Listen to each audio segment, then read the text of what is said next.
St Lucian Senator Pauline Antoine-Prospere put no water in her mouth when she attended the COP29 conference in Azerbaijan this month. She called out larger industrial countries profiting from global warming while not doing enough to help smaller nations who pay a bigger price to survive the storm. The stark injustice of a crisis that we did not create is our present painful reality. 4 months ago, Hurricane Beryl, the earliest Category 5 hurricane on record, ravaged the Eastern Caribbean, leaving behind a trail of destruction to homes, infrastructure, agriculture, tourism, and fisheries. Small island developing states have called for at least $1 trillion to help them weather the climate change crisis, but richer nations offered them something in the range of $200 to $250 billion, which is not nearly enough to mount a sustainable global resistance to climate change. We face rising sea levels, soaring temperatures, erratic rainfall, and more intense storms with little to no time for recovery before the next extreme event strikes. For small island nations, it often seems like the richer nations are paying lip service to climate change, but talking the talk without paying the piper. They demand climate change legislation and action from developing countries while continuing to increase their use of fossil fuels and allowing companies to dump toxic waste with impunity.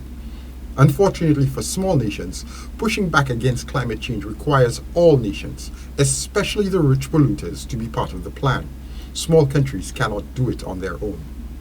The cost of these catastrophes are growing exponentially with every increment of global warming. We cannot avert the climate crisis on our own, even if we do everything we can to limit emissions and seek to adapt as a country and as a region. St. Lucia, she noted, has been doing its part.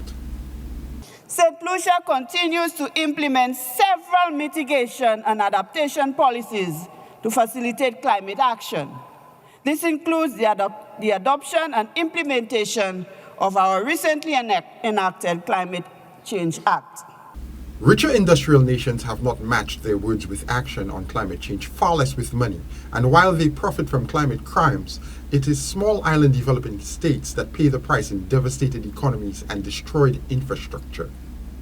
Seeds spent 18 times more in debt repayments than they have received in climate finance. The annual cost of damage from climate extremes is up to 8% of the entire GDP of seeds, irrespective of the growing need for adaptation or the mounting toll of loss and damage. Now that there is no doubt that climate change is real, the clock is ticking louder than ever and time is running out. The window to limit warming below 1.5 degrees is rapidly closing, and with it, the aspirations and future of our people. Global leaders bear the immense responsibility of preserving life on our planet through collective action. For Choice News Now, I'm Jason Seafley.